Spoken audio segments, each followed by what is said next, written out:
कहानी का पूरा आनंद लेने के लिए कहानी के पिछले भाग को ज़रूर देखें। उसका लिंक मैं आपको डिस्क्रिप्शन बॉक्स में दे दूँगी और साथ में कमेंट बॉक्स में पिन भी कर दूँगी, तो आप वहां से भी जाकर देख सकते हैं। शशांक के घर न आने से बौखलाए सूर्यनारायण ठाकुर ने कहा, ठीक है तो उस जायसवाल फैमिली को बर्बाद होने का इंतज़ार कीजिए, तब तो आपको फ़र्क पड़ेगा ना, क्योंकि वही लड़की वजह है आपकी हवेली से दूर होने की। जब वो लड़की ही नहीं रहेगी तब तो आप लौट कर आएंगे ही। शशांक गुस्से से दांत पीसते हुए बोला, लगता है इतना इंसल्ट कराने के बाद भी आप लोगों का मन नहीं भरा है। मैंने उस दिन भी कहा था और आज भी कह रहा हूँ, उस लड़की और उस फैमिली की तरफ आप लोगों ने आंख भी उठाई तो मैं सबको तबाह कर दूंगा। सूर्यनारायण ठाकुर बोले, तो ठीक है, या तो आप हमसे मिलने आइए, नहीं तो मैं भी इस फैमिली को ख़त्म करवा दूंगा। और आप जानते हैं कि जो मैं कह रहा हूँ वो कर भी सकता हूँ। शशांक गुस्से में अपनी मुट्ठियाँ भींचते हुए बोला, आप लोग और कितना गिरेंगे? जब भी सोचता हूँ कि ये आपके गिरने की हद थी, आप उससे भी ज़्यादा गिर जाते हैं। मैं मिलने के लिए तैयार हूँ, कहते हुए वो अपने ऑफिस का एड्रेस देता है। फ़ोन रखने के बाद अपनी आंखें बंद करके चेयर पर टिका लेता है। उसे खुद पर गुस्सा आ रहा था कि उसकी वजह से कुमुद भी उन लोगों के नज़र में आ गई है। लगभग आधे घंटे में सूर्यनारायण ठाकुर शशांक के ऑफिस में उनके सामने बैठे हुए थे। अभी तक उन्हें विश्वास नहीं हो रहा था कि वो किसी ऑफिस में बैठे हैं, क्योंकि आज तक तो उन्हें लग रहा था कि उनका बेटा सिर्फ आवारा की तरह घूमता रहता है। लेकिन शशांक को इस ऑफिस में देख वो थोड़े हैरान थे, लेकिन खुश भी थे। वो शशांक से इस बारे में पूछना चाहते थे, लेकिन शशांक का सख्त चेहरा देख अपनी बात मन में ही दबा ले। शशांक बोला, जो भी बात है जल्दी कहिए, मेरे पास इतना वक्त नहीं है वेस्ट करने के लिए। सूर्यनारायण ठाकुर बोले, आखिर मेरे बेटे हो, इतना गुरूर तुम पर अच्छा लगता है। शशांक बोला, अगर तारीफ हो गई हो तो आगे की बात शुरू करें, क्या चाहते हैं आप? सूर्यनारायण ठाकुर बोले, मैं बस इतना चाहता हूँ कि अपने घर वापस चलो। बाबूजी ने जो भी कहा वो गुस्से में कहा था, इसका मतलब ये नहीं कि तुम घर छोड़ दो। शशांक बोला, मैंने अपनी मर्जी से उस घर को छोड़ा है। आप लोगों की सोच मेरी सोच से नहीं मिलती है, इसलिए अच्छा है कि हम अलग रहें। सूर्यनारायण ठाकुर बोले, तुम गलत सोच रहे हो। अगर तुम हवेली नहीं चलोगे तो मैं उस जायसवाल फैमिली को ख़त्म करवा दूंगा। ये बात मैं तुम्हें पहले ही बता चुका हूँ। ये सुनते ही शशांक चेयर पर से उठते हुए गुस्से से अपने सामने की टेबल को एक लात मारता है। वो अपनी आग उगलती आंखों से सूर्यनारायण ठाकुर को देखते हुए बोला, आप लोगों को बात समझ नहीं आती, बहुत ज़्यादा घमंड है, आपके पावर है पैसों का। तो सुन लीजिए, आपको जो करना है आप कीजिए, मैं आपकी कोई बात नहीं मानने वाला। और रही बात उस जायसवाल फैमिली की, तो अब तक तो आप लोगों को अच्छे से समझ आ गया होगा कि वो लोग क्या चीज़ हैं। कहीं उन्हें ख़त्म करवाने के चक्कर में आप अपने खानदान की कब्र खुद ना खोद लें। सूर्यनारायण ठाकुर बोले, शशांक जबान संभाल कर बात कीजिए। आखिर है क्या उस लड़की में जो उसके लिए इतने पागल हो रहे हैं? उसके जैसी हजारों लड़कियां आपके कदमों में डाल सकता हूँ। शशांक के होठों पर एक दर्द भरी मुस्कुराहट उभरी। उसने सूर्यनारायण की तरफ से अपना चेहरा फेर कर बोला, अब आप जा सकते हैं यहाँ से। सूर्यनारायण ठाकुर बोले, मैं भी तुम्हारा बाप हूँ, इतनी जल्दी हार नहीं मानूंगा। अगर तुम रात तक हवेली नहीं आए तो कल के लिए आप तैयार रहिएगा। शशांक कुछ नहीं बोलता है। सूर्यनारायण ठाकुर गुस्से में वहां से निकल जाते हैं, लेकिन उन्होंने सोच लिया था कि अब उन्हें क्या करना है। उनके जाने के बाद शशांक गहरी सोच में डूब गया। उसे समझ नहीं आ रहा था कि वो क्या करे। कुछ देर में अनुज भी पहुंच जाता है, लेकिन उसे बाहर अपने एम्प्लॉय और मैनेजर से ही पता चल जाता है कि सूर्यनारायण ठाकुर यहाँ आए थे। वो जल्दी से शशांक के केबिन में जाता है। शशांक खिड़की के पास खड़ा हुआ सिगरेट पी रहा था। अनुज उसके हाथ से सिगरेट लेते हुए बोला, क्या कहा है ठाकुर साहब ने जो तू इतना परेशान हो गया? भाभी से मिलने के बाद तूने तो इसे हाथ लगाना छोड़ दिया था। शशांक अपनी चेयर पर आकर बैठते हुए, समझ नहीं आ रहा है क्या करूं। वो अनुज को पूरी बात बताता है। ये सुन अनुज भी परेशान हो जाता है। अनुज बोला, यार हम अपनी वजह से उस फैमिली पर कोई खतरा नहीं आने दे सकते हैं। एक काम कर, तू उनकी बात मान ले। वैसे भी चाहे जो भी कहो, लेकिन वो तेरा घर है और वो लोग तेरा परिवार। शशांक बोला, बात केवल इतनी नहीं है। वे लोग मेरे हवेली जाने के बाद फिर से अपने कामों में मुझे लपेटने की कोशिश करेंगे। पहले से ही उन लोगों के गलत कामों में साथ देकर जाने कितने लोगों का दिल दुखाया होगा। अब मैं ऐसा कुछ नहीं करना चाहता। अनुज बोला, ज़्यादा परेशान मत हो सकता है उन्होंने तुझे बुलाने के लिए धमकी दिया हो। शशांक बोला, मुझे भी यही लग रहा है। दोनों फिर से अपने काम में लग जाते हैं। शशांक और अनुज रात को अपने फ्लैट में आ जाते हैं। अनुज अगले दिन मुंबई के लिए निकलने वाला था। शशांक ने आज कुमुद को नहीं देखा था। दिल में उथल पुथल मची थी, लेकिन वो खुद को कंट्रोल किए हुए था। शशांक अपने बेचैन दिल को किसी तरह संभाल अगले दिन का इंतजार कर रहा था। वहीं कुमुद इन सब से बेफिक्र थी। उसने अपनी फैमिली में किसी को नहीं बताया था कि उसके पैरों में चोट आई है। हर दिन की तरह अपना कॉलेज गई, लेकिन कुसुम दिल ही दिल में थोड़ी परेशान थी। आज वो अनुज से नहीं मिली थी। एक दिन में ही उसे अनुज की कमी खलने लगी थी। रात को दोनों बहनें सोई हुई थी। जहाँ कुमुद गाना सुनते हुए आराम से सो गई थी, वहीं कुसुम करवट बदल रही थी। वो अनुज का कार्ड लेकर उसका नंबर अपने मोबाइल में सेव कर ली, लेकिन कॉल करने की हिम्मत नहीं हो रही थी। क्या कहेगी, क्या बात करेगी, इसी उलझन में उलझते हुए देर रात तक सो गई। आने वाले कल में क्या लिखा था ये तो किसी को नहीं पता था, लेकिन कुछ तो ऐसा होने वाला था जिससे कुसुम और कुमुद की जिंदगी बदल जाने वाली थी। सूर्यनारायण ठाकुर घर पहुंचकर अपने पिता और भाइयों से जाने क्या बात की, लेकिन सबके चेहरे की चमक बता रही थी कि उन्होंने कुछ तो भयानक सोचा है। अगला दिन शांति से कट गया। अनुज मुंबई के लिए निकल गया था। शशांक अपने 2 आदमी जायसवाल परिवार की सेफ्टी के लिए लगा दिए थे। वो कोई रिस्क नहीं लेना चाहता था। आज दिल के हाथों मजबूर फिर से वो कुमुद के कॉलेज चला गया था। थोड़ी दूर से ही कुमुद को देखकर ऑफिस आ गया। कुमुद का पैर अब थोड़ा ठीक लग रहा था, जिससे उसे थोड़ी राहत थी। वो अपने हाथ के चोट को देखा। उसने कोई पेन किलर या दवाई नहीं ली थी। आने वाले 2 दिन भी इसी तरह कट गए। शशांक सुबह शाम कुमुद को कॉलेज देखने जाता, लेकिन छुप कर देखता। अपनी फैमिली के तरफ से वो भी थोड़ा निश्चिंत हो चुका था, लेकिन शायद उसकी फैमिली यही चाहती थी कि वो जायसवाल फैमिली की तरफ से थोड़ा सा लापरवाह हो जाए, और यही हुआ। आज से सुनील जायसवाल अपना ऑफिस ज्वाइन करने वाले थे। अब वो ठीक थे। कुमुद और कुसुम भी अपने कॉलेज के लिए निकल गई थी। कुसुम इन दिनों कुछ परेशान रहने लगी थी। वजह था अनुज से ना मिलना। अनुज भी मुंबई में मीटिंग फाइनल कर लिया था। वो भी कुसुम को देखने के लिए बेचैन हो रहा था। कहीं ना कहीं वो अब श्योर हो गया था कि कुसुम से उसे मोहब्बत हो चुकी है। वो अगले दिन मुंबई से लौटने वाला था, लेकिन आज की शाम कुमुद के परिवार पर बेहद भारी गुजरी। सुनील जायसवाल को ऑफिस से आते वक्त किसी ट्रक ने उनको टक्कर मार दी। सुनसान रास्ता होने की वजह से किसी को भी पता नहीं चला कि ये हादसा है या जानबूझकर किया गया एक्सीडेंट था। लेकिन शशांक ने अपने जो आदमी उनकी फैमिली के लिए लगाया था, उसमें का एक आदमी सुनील जायसवाल की सेफ्टी के लिए उनके पीछे ही था। दूसरा उनके फ्लैट के पास बाकी परिवार की देखरेख में था। वो जल्दी से शशांक को कॉल किया और एम्बुलेंस को फ़ोन करके बुला लिया। शशांक इस वक्त ऑफिस में ही था।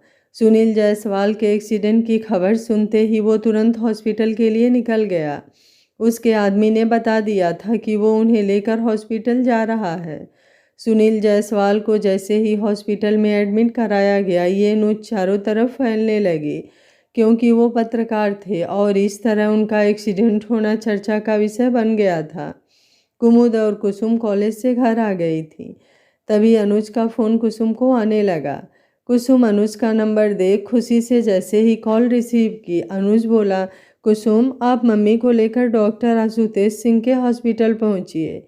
ये सुनते ही कुसुम घबराते हुए बोली, क्या हुआ है अनुज जी, आप ठीक तो हैं? अनुज बोला, मैं ठीक हूँ, बाकी आपको हॉस्पिटल पहुँचने पर पता चल जाएगा। कुसुम के हाथ पांव फूल गए थे। वो जल्दी से बाहर आते हुए बोला, माँ कुमुद जल्दी से चलिए। सुभद्रा जी बोली, लेकिन क्या हुआ है? आज मेरा मन अजीब सा हो रहा है, मैं कहीं नहीं जाऊंगी। पता नहीं तेरे पापा भी अभी तक नहीं आए। कुसुम बोली, अनुज जी का फ़ोन आया था, उन्होंने हॉस्पिटल बुलाया है, पता नहीं क्या बात है, प्लीज़ जल्दी चलिए। हॉस्पिटल का नाम सुनकर सुभद्रा जी भी डर गए। कुमुद बाहर निकल कर एक ऑटो बुला लाई, फिर तीनों वहाँ से हॉस्पिटल के लिए निकल गए। तीनों के मन में अपने अपने ख्याल चल रहे थे। हॉस्पिटल पहुँचते ही वहाँ पर शशांक को देख कुमुद को गुस्सा आने लगा, लेकिन कुसुम घबरा गई। उसे लगा कि अनुज को ही कुछ हो गया है। सुभद्रा जी शशांक के पास आते हुए बोली, क्या बात है बेटा, सब ठीक तो है ना? शशांक कभी कुछ कहता उससे पहले ही डॉक्टर ऑपरेशन थिएटर से बाहर आते हुए बोले, देखिए मिस्टर ठाकुर, पेशेंट का खून बहुत ज़्यादा बह गया है, उनके बचने के चांसेस बहुत कम हैं। शशांक गुस्से से चिल्लाते हुए बोला, आपको डॉक्टर किसने बना दिया? आप बिना कोशिश किए इस तरह हार कैसे मान सकते हैं? अगर आपसे नहीं होता तो बोल दीजिए, आपसे बेहतर डॉक्टर बुला लूँगा। डॉक्टर आशुतोष बोले, मिस्टर ठाकुर, हम अपनी पूरी कोशिश कर रहे हैं, लेकिन मिस्टर जायसवाल इस समय जिस कंडीशन में है हम कुछ नहीं कह सकते। डॉक्टर के मुंह से मिस्टर जायसवाल सुनते ही कुमुद और कुसुम एक दूसरे को देखने लगी। सुभद्रा जी डर से कांपते हुए बोली, आपने क्या कहा डॉक्टर? शशांक सुभद्रा जी का हाथ पकड़कर बैठाते हुए बोला, परेशान मत होइए, उनको कुछ नहीं होगा, मैं हूं ना। ये सुनते ही सुभद्रा जी वहीं पर रोने लगी। कुमुद और कुसुम भी अपने माँ को गले लगाकर रोने लगी थी। बाहर मीडिया वाले टाइम टू टाइम अपडेट दे रहे थे। शशांक के लिए सब संभालना मुश्किल हो रहा था। शशांक बोला, डॉक्टर, आपको जो भी चाहिए वो सारी चीज़ें मैं अरेंज करता हूँ, लेकिन प्लीज़ आप उन्हें बचा लीजिए। डॉक्टर हमें सिर हिला फिर से अंदर चले जाते हैं। शशांक अपने मैनेजर को फ़ोन करके अपने सारे आदमियों को एक्टिव करने को कहता है। अनुज भी उसी समय फ्लाइट पकड़ चुका था। शशांक ने ही अनुज को फ़ोन करके सारी बात बताते हुए कुसुम को फ़ोन करवाया था। शशांक ने हॉस्पिटल के उस तरफ का फ्लोर पूरा खाली करवा दिया था। कुछ ही देर में उसके आदमी हॉस्पिटल पहुंचकर चारों तरफ सिक्योरिटी में तैनात हो गए थे। जिस चीज़ से शशांक हमेशा दूर रहना चाहता था, आज उसे ना चाहते हुए भी उस पावर का यूज़ करना पड़ रहा था। लगभग 2 घंटे बाद डॉक्टर बाहर आए। तब तक कुमुद और कुसुम ने किसी तरह सुभद्रा जी को संभाला हुआ था। डॉक्टर के बाहर आते ही कुमुद बोली, डॉक्टर, मेरे पापा कैसे हैं? डॉक्टर अपना सर नीचे करते हुए बोले, हमने उनकी जान तो बचा ली है, लेकिन। कुसुम बोली, लेकिन क्या डॉक्टर? देखिए, जो भी बात है हमें बताइए, अगर आपसे नहीं होता है तो हम अपने पापा को लेकर पटना जाएंगे, लेकिन अपने पापा को हम कुछ नहीं होने देंगे। डॉक्टर बोले, प्लीज़ आप लोग शांत हो जाइए, हमने सारी कोशिश कर ली है, लेकिन पेशेंट कोमा में जा चुके हैं। यह सुनते ही सुभद्रा जी बेहोश हो जाती हैं। कुमुद के पैर कांपने लगते हैं। वो जल्दी से अपनी माँ को संभालती है। शशांक जल्दी से आते हुए सुभद्रा जी को उठाकर सामने वाले कमरे में ले जाता है। डॉक्टर उनको चेक करते हुए इंजेक्शन देते हैं। डॉक्टर बोले, बीपी लो और सदमे की वजह से बेहोश हो गई हैं। कुमुद और कुसुम को कुछ समझ नहीं आ रहा था। आज उनकी भी हिम्मत जवाब दे गई थी। उनकी सारी खुशियाँ, सारा हिम्मत उसके माँ बाप ही थे, और आज दोनों इस हाल में थे जिसे देखकर वो खुद को कैसे संभालें। शशांक कुमुद के पास जाना चाहता था, उसे अपनी आगोश में लेकर बताना चाहता था कि वो सब ठीक कर देगा, लेकिन उस दिन का डर उसे उसके करीब जाने से रोक रहा था। तभी उसका फ़ोन बजने लगा। फ़ोन पर अपने डैड का कॉल आता देख उसका माथा ठनक गया। वो कॉल रिसीव करके कान से लगा लिया, लेकिन अभी वो चुप था। कुछ ही देर में सूर्यनारायण ठाकुर की आवाज़ आई, क्या हुआ? मेरे एक ही वार से आपकी बोलती बंद हो गई? आपने मुझे हल्के में ले लिया। अभी भी आपके पास वक्त है, मेरी बात मान लीजिए, नहीं तो जो बचा खुचा है उससे भी हाथ धो बैठेंगे। शशांक गुस्से से अपनी आंखें बंद करते हुए एक गहरी सांस लेता है। आज उसे खुद के वजूद से नफरत सी होने लगी थी। सूर्यनारायण ठाकुर, आपके पास ज़्यादा वक्त नहीं है। अब की बार हमारा निशाना आपकी महबूबा है। जल्दी से फैसला सुनाइए, नहीं तो मेरे आदमी मेरे एक इशारे पर आपकी मोहब्बत को दूसरी दुनिया में पहुंचा देंगे। अगर विश्वास ना हो तो सामने के टेरिस पर देखिए। शशांक अपनी नज़रें उठाकर सड़क के उस पार वाले टेरिस पर देखता है, जहां एक आदमी बंदूक से निशाना लगाए बैठा था। कुमुद उस लॉबी के खिड़की के पास खड़ी थी। ये देखकर शशांक का कलेजा मुंह को आ गया। वो चिल्लाते हुए बोला, स्टॉप। सारे गार्ड शशांक की आवाज़ सुनकर अलर्ट हो गए। शशांक हाथ के इशारा करके उन्हें उस आदमी को पकड़ने को कहा और जल्दी से कुमुद की तरफ दौड़ा। कुमुद शशांक के इस तरह चिल्लाने की वजह से उसकी तरफ देखने लगी। कुसुम अपनी माँ के पास थी। वो बंदूक वाला सारे गार्ड को अपनी तरफ आता देख जल्दी से गोली चला दी और वहाँ से भागने लगा, लेकिन तब तक शशांक कुमुद को खींचकर एक तरफ कर चुका था। उसने कुमुद को दीवार से सटाते हुए पूरी तरह से अपनी बाहों में उसे छुपा लिया था। उसकी सांसें और धड़कन इतनी तेज चल रही थी कि कुमुद को भी सुनाई दे रहा था। इस वक्त उसका दिमाग ब्लैंक हो चुका था। उसे समझ ही नहीं आया कि क्या हुआ। बंदूक की गोली सामने दीवार में जाकर धंस गई थी। गार्ड भी तेजी दिखाते हुए उस आदमी को पकड़ लिए थे। कुछ देर बाद शशांक कुमुद से अलग होता है। कुमुद बुद्ध बनी उसे देख रही थी। शशांक उसे देखकर घबराते हुए बोला, प्लीज़ कुमुद, मैंने जानबूझकर नहीं किया। आप पर गोली चलने वाली थी। प्लीज़ आप खुद को चोट मत पहुंचाइएगा। अगर आप चाहें तो इस गुस्ताखी के लिए मुझे सज़ा दे दें। तभी कुसुम भी बाहर आ गई। शायद गन में साइलेंसर लगा था जिस कारण आवाज़ नहीं हुई थी, इसलिए हॉस्पिटल में हलचल नहीं मची थी। कुसुम शशांक और कुमुद को इस तरह देख कंफ्यूज हो गई। वो शशांक के पास आते हुए बोली, क्या हुआ शशांक जी, आप ऐसे क्यों कह रहे हैं? शशांक कुसुम को देखते हुए, कुसुम आप कुमुद को समझाइए, मैंने जानबूझकर कुछ भी नहीं किया। प्लीज़ वो खुद को कोई नुकसान नहीं पहुंचाएं। कुसुम बोली, ये ऐसा क्यों करेगी? कुमुद अब खुद को संभाल चुकी थी। वो वहाँ से चुपचाप अपने माँ के कमरे की तरफ बढ़ गई। उसके कानों में बार बार शशांक की बातें सुनाई दे रही थी। शशांक परेशान हो उठा था। तभी एक गार्ड आते हुए, सर हमने उस शूटर को पकड़ लिया है। कुसुम को कुछ समझ नहीं आया। शशांक बोला, ठीक है, उसे अपनी कैद में रखो। वो गार्ड बाहर चला जाता है। शशांक बोला, कुसुम आप आंटी और कुमुद का ख्याल रखिए और कुमुद का खास ख्याल रखिएगा प्लीज़। कुसुम बोली, लेकिन हुआ क्या है, कुछ बताएंगे? शशांक बोला, अभी वक्त नहीं है, बस इतना समझ लें आपके पूरे परिवार पर खतरा मंडरा रहा है। अंकल का ये एक्सीडेंट कोई हादसा नहीं है। कुसुम बोली, क्या मतलब आपका? शशांक बोला, प्लीज़ कुछ वक्त दे दीजिए, आपको सारी बात बता दूंगा। कहते हुए बाहर की तरफ चला जाता है। फ़ोन वहीं कॉरिडोर के दरवाजे पर गिरा हुआ था। वो फ़ोन उठाकर सूर्यनारायण ठाकुर को कॉल करते हुए बोला, क्या चाहते हैं आप? सूर्यनारायण ठाकुर बोले, बहुत जल्दी समझ गए। शशांक बोला, आपने जो किया उसके लिए तो कभी माफ़ नहीं करूँगा, लेकिन इस वक्त मैं कोई और तमाशा नहीं चाहता। इसे मेरी कमजोरी समझने की भूल तो कभी मत कीजिएगा। सूर्यनारायण ठाकुर बोले, तुम शशांक ठाकुर हो, कमज़ोर कैसे हो सकते हो? अब मेरी बात ध्यान से सुनो। कहते हुए वो कुछ बातें बताते हैं, जिसे सुन शशांक बोला, आखिर आप ऐसा क्यों चाहते हैं? अपने ही बेटे की ज़िंदगी क्यों नरक बना रहे हैं? सूर्यनारायण ठाकुर बोले, क्योंकि मुझे पता है कि मेरे बेटे के लिए क्या सही है और क्या गलत। तुम उस लड़की के प्यार में पागल हो गए हो, इसलिए तुम्हें रास्ते पर लाने के लिए हमें ऐसा करना पड़ रहा है। शशांक बोला, बहुत पछताएंगे आप। सूर्यनारायण ठाकुर हंसते हुए बोले, ये तो वक्त ही बताएगा, अभी मैंने जो कहा है वो करो। कहते हुए वो कॉल रख देते हैं। शशांक अपनी आंखें बंद करते हुए बोला, माफ़ कीजिएगा जान, मुझे ना चाहते हुए भी ये करना पड़ेगा। कुमुद अंदर अपने माँ के पास बैठी थी, अभी भी शशांक के एहसासों में घिरी थी। वो समझ नहीं पा रही थी कि वो क्या करे। पूरे शरीर में अजीब सी सिहरन हो रही थी। कुसुम उसके पास आते हुए बोली, कुमुद तू ठीक है ना? कुमुद केवल सर हिला देती है। सुभद्रा जी अभी भी सो रही थी। कुसुम अपनी माँ के पास बैठते हुए, पता नहीं अब क्या होगा, मेरा दिल बहुत घबरा रहा है। कुमुद बोली, दी हम पापा को लेकर पटना चलते हैं ना?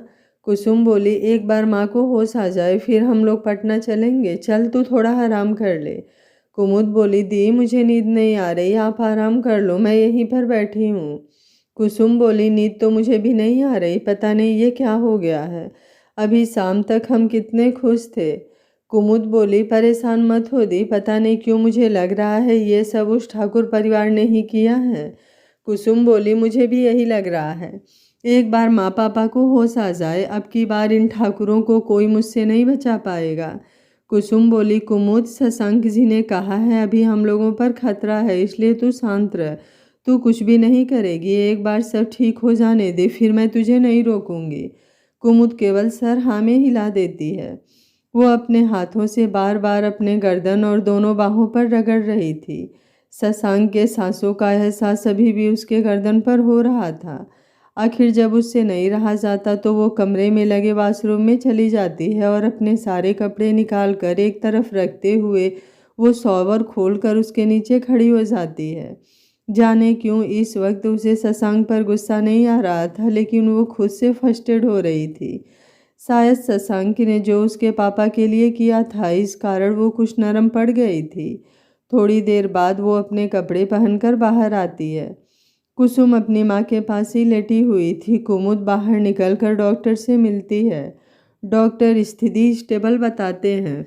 कुमुद दरवाजे से ही अपने पापा को देखती है, जो मशीनों से घिरे हुए थे। पूरे सर पर बट्टी की गई थी, हाथ पैरों में भी फ्रैक्चर था। ये देख उसकी आंखों से आंसू आने लगते हैं। शुरू से ही वो अपने पापा के बहुत करीब थी।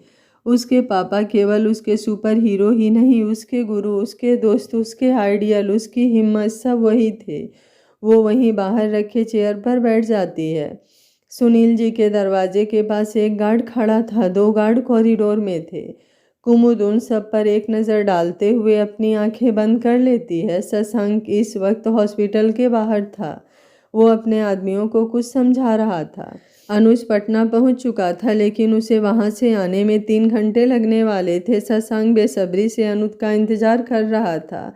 आज की रात उसके लिए बहुत भारी थी। जब वो अपने आदमियों से बात करके अंदर आया तो देखा कुमुद कॉरिडोर में ही कुर्सी पर बैठी आंखें बंद की हुई है। वो कुछ दूरी पर रुककर कुमुद को देखने लगा। शायद वो तसल्ली करना चाहता था कि कुमुद ठीक है। कुमुद को नॉर्मल देख वो शांत हुआ। कुमुद वहीं कुर्सी पर बैठे, जाने कब उसकी आंख लग गई। यह गहरी नींद थी या किसी की साजिश? आज की रात बीत चुकी थी। अगली सुबह कुमुद की नींद खुली तो वो एक बेहद ही आलीशान कमरे में थी। जिस बेड पर सोई थी वो किंग साइज बेड था। कुमुद हड़बड़ाते हुए उठ बैठी, वो अपनी आंखें मलते हुए, मैं कोई सपना तो नहीं देख रही? उसने जाने कितनी बार अपनी आंखें मली, लेकिन सामने की चीज़ें जस की तस थीं। अब वो पूरी तरह से होश में आ गई। उसने चारों तरफ अपनी नज़रें दौड़ाई। उस कमरे को देखकर उसे महसूस हो गया कि ये किसी अमीर आदमी का घर है, लेकिन उसे ये समझ नहीं आ रहा था कि वो यहाँ कैसे आ गई। वो तो कल हॉस्पिटल में थी। उसने खुद को देखा तो उसने कल वाले ही कपड़े पहन रखे थे। ये देख उसने थोड़ी राहत की सांस ली। वो कल रात की बातें याद करने की कोशिश कर रही थी, लेकिन उसे इतना ही याद आ रहा था कि वो अपने पापा को देखने के बाद वहीं कॉरिडोर में ही बैठ गई थी। उसके बाद क्या हुआ उसे कुछ समझ नहीं आ रहा था। कोई उसे यहाँ लेकर कैसे आ सकता है, चाहे वो जितनी भी नींद में हो, लेकिन कोई उसे छुए और उसकी नींद ना खुले, ऐसा तो आज तक नहीं हुआ। वो अपने बॉडी को चारों तरफ छूकर देखने लगी, लेकिन उसे कुछ गलत महसूस नहीं हो रहा था। लेकिन पता नहीं क्यों ऐसा लग रहा था जैसे शशांक ने उसे छुआ हो। वो 2 बार शशांक का स्पर्श महसूस कर चुकी थी और वही स्पर्श उसे अभी भी महसूस हो रहा था। वो गुस्से से भर उठी। वो बेड से उतरकर दरवाजे की तरफ बढ़ी। उसने दरवाज़ा खोलना चाहा, लेकिन दरवाज़ा बाहर से लॉक था। अब उसके गुस्से का लेवल बढ़ने लगा था। वो जोर से चिल्लाते हुए बोली, शशांक ठाकुर। शशांक वहीं बगल वाले कमरे में तैयार हो रहा था। सामने मोबाइल की स्क्रीन पर कुमुद के कमरे का वीडियो चल रहा था। कुमुद को इस तरह देख उसने अपनी आंखें बंद कर ली। अनुज उसके कंधे पर हाथ रखते हुए, इतना मत सोच, जो भी कर रहा है उसके लिए ही तो कर रहा है। शशांक अपने भरे गले से बोला, वो मुझे कभी माफ़ नहीं करेगी। अनुज बोला, जब एक बार वो पूरा सच जानेगी तो वो ज़रूर माफ़ करेगी। शशांक बोला, यही तो मजबूरी है कि अभी उसे सच नहीं बता पाऊंगा। अनुज बोला, मैं समझ रहा हूँ कि तेरे दिल पर क्या गुजर रही है, लेकिन कुछ वक्त के लिए उसकी नफरत बर्दाश्त कर ले। जल्दी ही सब ठीक हो जाएगा। दोनों कुछ देर में कमरे से बाहर आ जाते हैं। शशांक एक लड़की के हाथ में एक बैग देते हुए उसे कुमुद के कमरे के अंदर जाने को कहता है। कुमुद तब तक उस कमरे से बाहर निकलने का रास्ता ढूंढ रही थी, लेकिन कोई रास्ता नहीं मिल रहा था। जैसे ही दरवाज़ा खुलने की आवाज़ होती है, वो दरवाजे की तरफ देखती है। एक लड़की अंदर आकर बोली, मैम जल्दी से नहाकर तैयार हो जाइए। कुमुद बोली, कौन हो तुम? वो लड़की बोली, जी मेरा नाम सीमा है, मैं ब्यूटिशियन हूँ। कुमुद बोली, तुम्हें पता है ये कौन सी जगह है? सीमा बोली, हमें ये सब बताने की इजाज़त नहीं है, प्लीज़ आप तैयार हो जाइए। कुमुद गुस्से से वो बैग लेकर नीचे फेंकते हुए बोली, मुझे यहाँ से बाहर जाना है। कहते हुए वो उसे पकड़कर बेड पर धक्का दे देती है और जल्दी से बाहर निकलने लगती है। बाहर निकलते ही उसे महसूस हो जाता है कि वो सेकंड फ्लोर पर है। वो वहाँ से सीढ़ियाँ ढूंढते हुए आगे की तरफ बढ़ती है। एक तरफ उसे सीढ़ी दिखाई देती है। वो जल्दी जल्दी सीढ़ियाँ उतरते हुए नीचे आती है। नीचे बड़ा सा हॉल था। उसी हॉल में एक मंडप सजा हुआ था, लेकिन वो बिना इन चीज़ों पर ध्यान दिए मेन गेट की तरफ बढ़ती है। जैसे ही वो दरवाज़ा खोलना चाहती है, दरवाज़ा नहीं खुलता है। तभी पीछे से आवाज़ आती है, बिना मेरी मर्जी के यहाँ पत्ता भी नहीं हिलता। कुमुद ये जानी पहचानी आवाज़ सुनकर पीछे पलटती है। सामने शशांक खड़ा था। कुमुद गुस्से में शशांक की तरफ बढ़ते हुए, मुझे पता था ये तुम ही हो सकते हो। कल जब मेरे पापा के लिए तुमने इतना सब कुछ किया तो सोचा कहीं मैं तुम्हारे बारे में गलत तो नहीं सोच रही, लेकिन मैं सही थी। तुम्हारे खून और परवरिश ने अपना रंग दिखा ही दिया। लेकिन सुनो शशांक ठाकुर, कुमुद जायसवाल को तुमने कम आंक लिया है। चुपचाप ये दरवाज़ा खोलो और मुझे जाने दो। शायद तुम्हारी जिंदगी बख्श दूं। शशांक मुस्कुराते हुए बोला, इस जिंदगी की चाह किसे है? जब तक तुम मेरी बात नहीं मान लेती यहाँ से नहीं जा पाओगी। कुमुद बोली, और रोकेगा कौन? लगता है माफिया और डेविल की स्टोरियाँ ज़्यादा पढ़ लिया है। शशांक बोला, मुझे किसी की स्टोरी पढ़ने की ज़रूरत नहीं, मैं अपनी कहानी खुद लिखता हूँ। कुमुद बोली, वैसे मुझे समझ नहीं आया तुम चाहते क्या हो? मेरे माँ पापा के सामने इतना अच्छा बनने का नाटक क्यों किया? शशांक बोला, इस वक्त इन सब बातों के लिए वक्त नहीं है। मुहूर्त निकला जा रहा है, जल्दी से तैयार होकर आइए, आज हमारी शादी है। कुमुद अपने दांत पीसते हुए बोली, अपने ख्वाबों को खुद तक ही सीमित रखो। मर जाऊंगी लेकिन तुम्हारी ये बात कभी नहीं मानूंगी। इतना तो तुमने आज तक मुझे जान लिया होगा। शशांक बोला, बहुत अच्छे से जान गया हूँ जान, इसलिए तो सारी तैयारियां फुल प्रूफ की है। जरा सामने लगे स्क्रीन पर तो देखो। कहते हुए वो रिमोट ऑन कर देता है। सामने स्क्रीन पर उसके पापा दिखाई देने लगते हैं, जो हॉस्पिटल के बेड पर लेटे थे, और उनके आसपास 4 बॉडीगार्ड खड़े थे जो गन ताने हुए थे। कुमुद चिल्लाते हुए बोली, शशांक ठाकुर, ये तुम ठीक नहीं कर रहे हो। शशांक बोला, इन सब की चिंता करने की आपको ज़रूरत नहीं है, एक नज़र इन लोगों को भी देख लो। तभी स्क्रीन पर उसकी मम्मी और बहन दिखाई देती हैं। वे लोग भी शशांक के आदमियों के कैद में थे। कुमुद ये देख गुस्से से शशांक की तरफ बढ़ते हुए बोली, इन लोगों को जाने दो शशांक ठाकुर, नहीं तो आज मेरे हाथों से तेरी मौत पक्की होगी। शशांक बोला, ठीक है मार दो, लेकिन अपने परिवार के बारे में भी सोच लो। अगर मैं मरूंगा तो बचेंगे तो वे लोग भी नहीं। कुमुद बोली, जब तुम्हें मार दूंगी तो तुम्हारे आदमियों को खबर पहुंचाएगा कौन? तभी पीछे से एक आवाज़ आती है, इसके लिए मैं हूं ना। ये भी एक जानी पहचानी आवाज़ थी। कुमुद उस तरफ देखती है जहां अनुज मोबाइल पकड़े मुस्कुरा रहा था। कुमुद के होठों पर हल्की सी मुस्कुराहट आ जाती है। उसे आज खुद की बेवकूफ़ी पर हंसी आ रही थी। उसने दुश्मन को ही दोस्त समझने की भूल कर दी थी। वो शशांक को जलती नज़रों से देखते हुए सीढ़ियों की तरफ कदम बढ़ा देती है।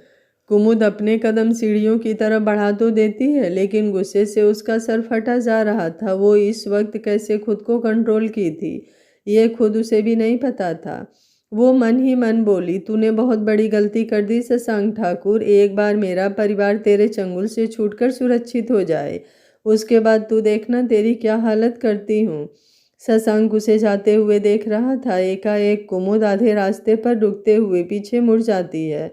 फिर वो स्क्रीन की तरफ देखते हुए, बुलाओ पंडित को, कहते हुए मंडप की तरफ बढ़ जाती है। शशांक बोला, पहले जाकर तैयार हो जाओ। कुमुद बोली, तुम्हें मुझसे शादी करनी है या मेरे कपड़ों से?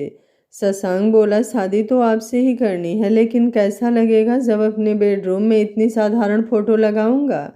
कुमुद बोली, मुझे तैयार नहीं हो रहा। अगर तुम्हें मंजूर नहीं तो तुम मेरे परिवार को छोड़ो और मुझे जाने दो।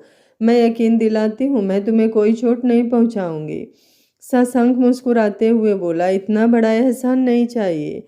जाइए, जाकर ड्रेस चेंज कीजिए। लगना चाहिए ना कि मेरी दुल्हन शादी के लिए रेडी है। या मैं, कहते हुए अनुज को इशारा करता है। कुमुद अपने दांत पीसते हुए बोली, खबरदार जो मेरे परिवार को कुछ किया। शशांक उसे ऊपर जाने का इशारा करता है। कुमुद आंखें बंद करके गहरी सांस लेती है, फिर वो ऊपर की तरफ बढ़ जाती है। सीमा कमरे में ही थी। कुमुद उसके हाथों से बैग लेकर वॉशरूम में चली जाती है। थोड़ी देर में ही तैयार होकर वो बाहर आती है। सीमा उसका मेकअप करने के लिए आती है, लेकिन वो मना करते हुए केवल ज्वेलरी पहनकर कमरे से बाहर आ जाती है। शशांक पायल की छन छन सुन सीढ़ियों पर देखता है। कुमुद इस वक्त बला की खूबसूरत लग रही थी, लेकिन उसके चेहरे पर गुस्सा साफ साफ महसूस हो रहा था। वो बिना शशांक की तरफ देखे मंडप में आकर बैठ जाती है। अनुज एक कमरे से पंडित जी को लेकर आता है, जो शायद पहले से ही बैठे इंतजार कर रहे थे। पंडित जी के मंत्रों के साथ शादी की विधियां शुरू होती है। पंडित जी को शायद पहले ही बता दिया गया था, इसलिए वो शादी की मुख्य रस्में कराते हुए फेरे कराते हैं। उसके बाद कन्या की मांग में सिंदूर डालने को कहते हैं। कुमुद एक टक जलती हुई अग्नि को देख रही थी, जैसे वो अग्नि उसके अंदर जल रही हो। शशांक एक नज़र कुमुद के चेहरे को देखते हुए सिंदूर उसके मांग में डाल देता है, लेकिन कुमुद की पलकें तक नहीं झपकती। शशांक मंगलसूत्र लेकर उसके गले में पहना देता है। पंडित जी बोले, विवाह संपन्न हुआ। इसी के साथ पंडित जी वहां से उठकर बाहर चले जाते हैं। कुमुद की नजरें अभी भी जलती हुई अग्नि को देख रही थी। शशांक बोला, कुमुद चलिए, हमें घर जाना है। कुमुद उसकी आवाज़ से होश में आती है और धीरे धीरे से उठकर खड़े हो शशांक के साथ बाहर निकल जाती है। बाहर 100 से भी ज़्यादा सिक्योरिटी गार्ड खड़े थे, लेकिन कुमुद बिना किसी पर ध्यान दिए शशांक के पीछे पीछे चुपचाप चल रही थी। शशांक गाड़ी का दरवाज़ा खोलता है। कुमुद चुपचाप बैठ जाती है। शशांक को उसकी खामोशी अंदर ही अंदर चुभ रही थी। वो एक नज़र अनुज की तरफ देखता है। अनुज अपनी पलकें झपकाकर उसे शांत रहने को कह ड्राइविंग संभाल लेता है। शशांक भी कुमुद के साथ पीछे बैठ जाता है। उसके बाद गाड़ी निकल जाती है। उसके जाने के बाद शशांक का असिस्टेंट गौरव सारे गार्ड को वहां पर सारी चीज़ें समेटने को कहता है। कुछ ही देर में वहां से सारी साफ सफाई ऐसे हो गई थी जैसे कुछ पल पहले यहाँ कुछ हुआ ही नहीं था। एक गार्ड सीमा को उसके ब्यूटी पार्लर पहुंचा देता है। कुमुद गाड़ी में सीट से सिर लगाए आंखें बंद किए हुए बैठी थी। उसे शशांक की नज़रें खुद पर पूरी तरह महसूस हो रही थी, लेकिन उसने कोई रिएक्ट नहीं किया। लगभग 2 घंटे बाद वे लोग हवेली पहुंचे। गाड़ी रुकते ही कुमुद आंखें खोलकर देखी। सामने हवेली को देख उसने अपने दोनों हाथों की मुट्ठियां कस ली। अनुज गाड़ी से उतर गया था। शशांक बोला, कुमुद आइए। कुमुद अपनी आंखें बंद कर एक गहरी सांस लेती है। वो गाड़ी से नीचे उतरती है। शशांक उसकी तरफ हाथ बढ़ाता है, लेकिन कुमुद चुपचाप आगे बढ़ जाती है। शशांक अपनी खाली हथेली को देखते हुए उसके पीछे बढ़ जाता है। जैसे ही वे लोग हॉल के दरवाजे तक पहुंचते हैं, हॉल में वीर ठाकुर बैठे हुए थे। बाकी सब भी हॉल में ही थे। विजय ठाकुर और अरुण ठाकुर भी आज फैक्ट्री नहीं गए थे। इस समय शाम के 3 बज रहे थे। सामने शशांक और कुमुद को इस तरह देख सभी हैरान हो जाते हैं। सूर्यनारायण ठाकुर आगे बढ़ते हुए बोले, आपने मुझसे धोखा किया। शशांक मुस्कुराते हुए बोला, बिल्कुल नहीं, आपको ये लड़की इस घर में चाहिए थी, मैं इसे ले आया। चाहे वो दुल्हन किसी की बने, बहू तो आप लोगों की ही कहलाएगी। तभी सुलोचना ठाकुर गुस्से में आगे बढ़ते हुए बोली, मैं नहीं मान सकती, ये 2 टके की लड़की मेरी बहू कभी नहीं बन सकती। तभी वीर ठाकुर आगे आते हुए बोले, सब लोग शांत हो जाइए। फिर सूर्यनारायण के कंधे पर हाथ रखते हुए बोले, देखो, अब जो हो गया वो बदला नहीं जा सकता। शशांक ने ठीक कहा, ये लड़की हमें हमारे घर में चाहिए थी, चाहे जैसे भी हो। सूर्यनारायण ठाकुर बोले, आप ठीक कह रहे हैं। अरुण आगे आते हुए बोला, मानना पड़ेगा शशांक, ढील तो इससे मेरी दुल्हन बनाने की हुई थी, लेकिन इससे पहले तूने इससे शादी कर ली। सूर्यनारायण ठाकुर बोले, अरुण, अब जो होना था वो हो गया। तभी दादी आगे आते हुए बोली, रेखा, नौकरानी से आरती की थाल लेकर आओ, बहू का गृह प्रवेश भी तो कराना होगा। वैसे शशांक, मैं दिल से चाहती थी कि कुमुद बिटिया तुम्हारी दुल्हन बने। तभी वीर ठाकुर आरती की थाली पर हाथ मार देते हैं, फिर जोर से चिल्लाते हुए बोले, सब अच्छे से सुन लो, इस घर में कोई बहू नहीं आई है, एक नौकरानी आई है जो हमारे इशारों पर चलेगी। शशांक, जाओ, इस लड़की को इसकी जगह दिखाओ। लक्ष्मी देवी बोली, नहीं शशांक, ऐसा अनर्थ मत करो। आने वाली बहू घर की लक्ष्मी होती है, इसका अपमान करके आप लोग पाप के भागी मत बनो। सुलोचना ठाकुर बोली, कौन सी बहू माँ? इस लड़की की वजह से हमारे परिवार को कितनी बेइज्जती झेलनी पड़ी। मेरा बेटा घर छोड़कर चला गया, इसकी हमारी खानदान की कोई बराबरी नहीं, और हमारी आंखों में आंखें डालकर बात करने की हिम्मत की। अब इसे पता चलेगा हमारी हैसियत क्या है। कहते हुए वो कुमुद का हाथ पकड़कर खींचते हुए सर्वेंट क्वार्टर की तरफ ले जाती हैं। शशांक अपनी मुट्ठियाँ बांधे चुपचाप उसे जाते हुए देखता रहता है। अनुज उसके कंधे पर हाथ रखते हुए, चल कमरे में, तू भी फ्रेश हो जा, कहते हुए उसे लेकर उसके कमरे की तरफ चला जाता है। सुलोचना ठाकुर कुमुद को एक छोटे से कमरे में ढकेलते हुए बोली, तेरी औकात यही है? मेरे बेटे को फंसाने की अच्छी चाल चली थी तूने, लेकिन वो मेरा बेटा है, ठाकुरों का खून है उसके अंदर। वो ऐसे ही राह चलती किसी लड़की को अपने माथे का ताज नहीं बना सकता। तू उसके पैरों की जूती की तरह है। कुमुद चुपचाप सुलोचना ठाकुर के चेहरे को देखते हुए मन ही मन बोली, तूने सही कहा, वो तेरा ही बेटा है, लेकिन कुछ वक्त एक बार मेरे पापा को होश आ जाए और वो लोग तुम्हारे बेटे के कैद से निकल जाएं, फिर ये रास्ते की धूल तेरे सर का ताज नहीं बनी तो फिर मेरा नाम कुमुद जायसवाल नहीं। सुलोचना ठाकुर कुमुद को इस तरह से घूरने से और ज़्यादा गुस्से में चिल्लाती हैं, घूर क्या रही है? तुझे इतना भी पता नहीं कि नौकरों की नज़रें हमेशा मालिक के कदमों में होती हैं? जल्दी से ये तामझाम उतार, हवेली में बहुत से काम बाकी हैं जो अब तू करेगी, कहते हुए वहाँ से चली जाती हैं। उनके जाने के बाद कुमुद एक नज़र कमरे को देखती है। छोटा सा कमरा जिसमें कुछ भी नहीं था।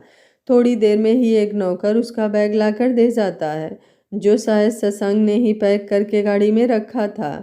कुमुद कमरे का दरवाज़ा बंद कर बैग खोलती है। उसमें उसके कुछ कपड़े थे। वो उसमें से एक जींस और कुर्ती निकाल कर पहन लेती है। बाकी दुल्हन वाला लहंगा और गहना उतार कर एक थैली में डालते हुए बैग में ही एक तरफ रख देती है। अब उसे भूख लग रही थी। उसने कल शाम से ही कुछ नहीं खाया था। कॉलेज से आने के बाद थोड़ा सा खाना खाई थी, उसके बाद तो मौका भी नहीं मिला। वो एक तरफ ज़मीन पर बैठते हुए अपने परिवार को छुड़ाने के बारे में सोचने लगती है। इधर शशांक कमरे में आते ही फर्श पर घुटनों के बल बैठते हुए अपने दोनों हाथ चेहरे पर रख रो पड़ता है। अनुज जल्दी से दरवाज़ा लॉक कर उसके पास आते हुए, यार इस तरह कमज़ोर पड़ेगा तो आगे की लड़ाई कैसे लड़ेगा? शशांक बोला, जिसे दिल की मल्लिका बनाना चाहता था आज उसे ये जिल्लत भरी जिंदगी दे दी। अनुज बोला, बस कुछ वक्त के लिए यार, जैसे ही वो चीज़ हमें मिलेगी हम सारी बाजी पलट देंगे। शशांक खुद को संभालते हुए बोला, अभी कुछ पता चला या नहीं? अनुज बोला, नहीं, हमारे आदमी एक्टिव हैं, लेकिन अभी हमें कुछ नहीं मिला। शशांक उठकर खड़े होते हुए, चल ठीक है, तू हॉस्पिटल चला जा, अब वहाँ की सारी जिम्मेदारी तेरी है। अनुज बोला, तू चिंता मत कर, सब ठीक हो जाएगा। नीचे विजय ठाकुर हंसते हुए बोले, अब की बार क्या चाल चली है भैया, सारे मोहरे हमारे हाथ आ गए। सूर्यनारायण ठाकुर मुस्कुराते हुए बोले, मेरा बेटा है, भले ही हमारे ज़्यादा करीब नहीं आ रहा, लेकिन मुझे पता है कि कौन सी नस कब दबानी है।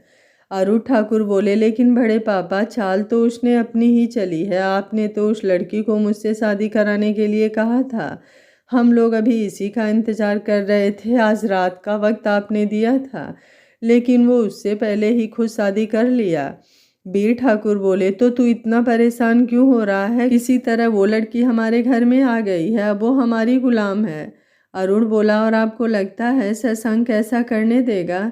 बीर ठाकुर बोले, शायद तूने अभी ठीक से देखा नहीं कि उसने कुछ भी नहीं कहा। अरुण बोला, मुझे तो विश्वास नहीं हो रहा, मुझे तो इसमें भी शशांक की कोई चाल लग रही है, नहीं तो वो जिससे प्यार करने का दावा कर रहा था उसे हमारे घर की नौकरानी बनाएगा। बीर ठाकुर बोले, तुम इसकी चिंता मत करो, हमारे पास जब तक वो चीज़ है शशांक भी कुछ नहीं कर पाएगा।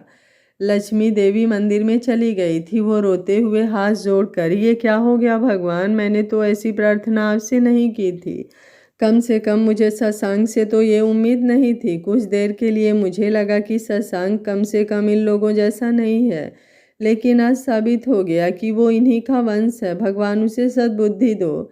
सुलोचना ठाकुर और शैलजा ठाकुर आज पहली बार एक साथ खुश थे। उन्हें इन मर्दों की प्लानिंग के बारे में तो कुछ नहीं पता था, लेकिन अब उस लड़की को पल पल तड़पाएंगे ये सोचकर ही उन्हें खुशी मिल रही थी। कुछ ही देर में सुलोचना ठाकुर एक नौकर को भेजकर कुमुद को बुलाने को कहती हैं। कुमुद अभी अपनी सोच में ही डूबी थी, तभी दरवाजे पर दस्तक की आवाज़ आती है। वो उठकर दरवाज़ा खोलती है। सामने नौकर। आपको बड़ी मालकिन ने बुलाया है। कुमुद उसके साथ आगे बढ़ जाती है। जैसे ही वो हाल में आती है, सुलोचना ठाकुर बोली, ऐ लड़की, अभी लंच का टाइम हो रहा है, जाकर हम सब के लिए खाना बना, उसके बाद झाड़ू पोछा भी कर लेना। कुमुद बिना कुछ बोले उस नौकर के साथ किचन में चली जाती हैं। लक्ष्मी देवी हाल में आते हुए, तुम लोग अच्छा नहीं कर रहे हो, जल्दी तुम सबके पाप का घड़ा भर जाएगा। वीर ठाकुर बोले, लगता है तुम्हें घर में रहना अच्छा नहीं लग रहा, एक काम करो, अब तुम आश्रम चली जाओ। लक्ष्मी देवी बोली, मुझे भी अब यही लगता है, चिंता मत कीजिए, जल्दी ही मैं चली जाऊंगी। वो अपने कमरे में ये बोलकर चली जाती हैं। सुलोचना ठाकुर सभी नौकरों की छुट्टी दे देती हैं। कुमुद लंच बनाने लगती है। उसे ज़्यादा काम तो नहीं आते थे, लेकिन अपनी माँ को हेल्प करते हुए वो सारी चीज़ें देखी हुई थी, इसलिए ज़्यादा दिक्कत नहीं होती। शशांक अनुज के जाने के बाद फ्रेश होकर नीचे आता है। सूर्य नारायण ठाकुर बोले, शशांक, पहली बार आपने मेरा दिल खुश कर दिया। शशांक गुस्से भरी नज़रों से उन्हें देखते हुए, मेरे सब्र का इम्तिहान मत लीजिए, नहीं तो। वीर ठाकुर बोले, अरे तुम गुस्सा क्यों हो रहे हो, हम उस लड़की को जान से थोड़ी मार रहे हैं, लेकिन जितनी बेइज्जती हुई है वो तो उससे सूद समेत लौटाना पड़ेगा। कुमुद सारा खाना बनाकर टेबल पर लगा देती है। सुलोचना जी बोली, चलिए बातें बाद में कर लीजिएगा, पहले सब कोई खाना खा लीजिए। लल्ला तू भी चल, कितने दिनों बाद घर आया है, पता नहीं बाहर में ठीक से खाता भी है या नहीं, कितना कमज़ोर हो गया है। शशांक चुपचाप उठकर खाने की टेबल पर आता है। तभी उसे याद आता है कि कुमुद ने भी खाना नहीं खाया है। उसकी नज़र कुमुद पर जाती है, जो रोटी का डब्बा लेकर किचन से आ रही थी। कुमुद जैसे ही सबको खाना सर्व करने जाती है। वीर ठाकुर बोले, सुलोचना बहू, क्या हम नौकरों के हाथों से निकाला हुआ खाना खाएंगे? सुलोचना ठाकुर बोली, नहीं बाबूजी, मैं अभी सबको खाना परोसती हूँ। ऐ लड़की, हमारे सर पर क्या खड़ी है, चल जा, किचन में बहुत सारे बर्तन पड़े हैं, उसको धो ले। कुमुद किचन में आ जाती है। बर्तन के ढेर देखते हुए उसके होठों पर मुस्कुराहट आ जाती है। उसे याद आता है जब कुछ दिन पहले सुभद्रा जी ने उसे बर्तन धोने को कहा था। वो बर्तन धोते हुए बोली, माँ, बर्तन धोने वाली मशीन भी आ गई है, क्यों ना हम वो मशीन खरीद ले। सुभद्रा जी बोली, चुप कर, 2 प्लेट धोना नहीं है और इसको उसके लिए मशीन चाहिए। कुमुद बर्तन धोने लगती है। खाना बनाते समय थोड़े से हाथ जल गए थे, जिसमें जलन हो रही थी, लेकिन उसके चेहरे पर परेशानी की एक भी रेखा नहीं थी। बाहर सुलोचना ठाकुर सबको खाना परोसती हैं। शशांक अपने चेयर से उठते हुए बोला, मेरा खाना कमरे में भिजवा दीजिएगा, मुझे कुछ ज़रूरी काम है, कहते हुए वहाँ से चला जाता है। सभी लोग उसे चुपचाप जाते हुए देखते रह जाते हैं। वीर ठाकुर बोला, चलो सब कोई खाना खाओ, इसका ये नखरा तो हमेशा का है। शैलजा ठाकुर बोली, कुछ भी कहिए बाबूजी, लेकिन कहीं ना कहीं हम लोग फेल हो गए हैं। वीर ठाकुर बोले, तुम कहना क्या चाहती हो? शैलजा ठाकुर बोली, ये लड़की को आए हुए 1 घंटे भी नहीं हुए और हमने ना जाने कितनी इंसल्ट की, लेकिन इसके चेहरे पर दर्द की एक परछाई भी नज़र नहीं आ रही है, ना ही किसी से कुछ कहा है। मुझे तो दाल में कुछ काला लग रहा है। सूर्यनारायण ठाकुर बोले, आखिर हमारे बेटे की पसंद है, कुछ तो अकड़ होगी इसमें, लेकिन चिंता मत करो, ये केवल बातों की शेरनी है, कब तक हमारे सामने टिकेगी? वीर ठाकुर बोले, इसे और इसके बाप को खून के आंसू ना रुलाए तो मैं भी वीर नारायण ठाकुर नहीं। सभी खाना खाने लगते हैं। शशांक अपने कमरे में आकर बालकनी की तरफ बढ़ जाता है। अपने दिल पर हाथ रखते हुए बोला, बस थोड़ी सी तकलीफ और बर्दाश्त कर लीजिए जान, जल्दी ही सबका हिसाब करूँगा। थोड़ी देर में ही सुलोचना ठाकुर खाना लेकर उसके कमरे में आती हैं। कमरे में उसे नहीं देख बालकनी की तरफ आते हुए, लल्ला चल खाना खा ले। शशांक बोला, आप जाइए, मैं खा लूँगा, और आइंदा से ध्यान रहे, मेरे कमरे में मुझसे बिना पूछे कोई नहीं आना चाहिए। कोई नहीं मतलब कोई नहीं। सुलोचना ठाकुर बोली, बेटा तू ऐसा क्यों कह रहा है? शशांक बोला, मर गया बेटा, मुझे तो आज शर्म आ रही है कि मैं आपकी कोख से पैदा हुआ हूँ। सुलोचना जी तड़पते हुए बोली, ऐसे मत बोलना, क्यों मेरा जी जला रहा है? आखिर जो भी कर रहे हैं तुम्हारे लिए ही तो कर रहे हैं। शशांक अपना मुंह फेरते हुए बोला, मुझे अभी किसी से कोई बात नहीं करनी, अच्छा होगा आप यहाँ से चुपचाप चले जाइए। सुलोचना ठाकुर उसका हाथ पकड़ कर बोली, तेरे सर पर अभी भी उस लड़की के प्यार का भूत चढ़ा हुआ है, इसलिए तू ऐसे बोल रहा है ना? उसी ने सिखाया है ना सब कुछ? शशांक अपना हाथ झटकते हुए, काश ऐसा हो जाता, लेकिन चिंता मत कीजिए, बहुत जल्द ही होगा। एक बात अपने दिमाग में फिट कर लीजिए, मिसेस ठाकुर, मेरी पत्नी से बदतमीजी थोड़ा संभाल कर कीजिएगा, क्योंकि वक्त बदलते देर नहीं लगती, और जब वक्त बदलेगा उससे भी 10 गुना मैं सारी चीज़ें सबको लौटाऊंगा। कहते हुए कमरे से बाहर निकल जाता है। सुलोचना ठाकुर शशांक की बात सुन हैरान रह जाती हैं। वो समझ नहीं पाती कि वो क्या करे। थोड़ी देर बाद खुद को संभालते हुए कमरे से बाहर आती हैं। नीचे हाल में शशांक नहीं था, शायद वो घर के बाहर चला गया था। वो एक नज़र पूरे परिवार को देखती हैं जो खुशी खुशी खाना खा रहे थे। सुलोचना ठाकुर किचन की तरफ जाती हैं। कुमुद सारे बर्तन धोकर स्टैंड पर लगा रही थी। वो एकटक खड़े होकर कुमुद को देखने लगती हैं।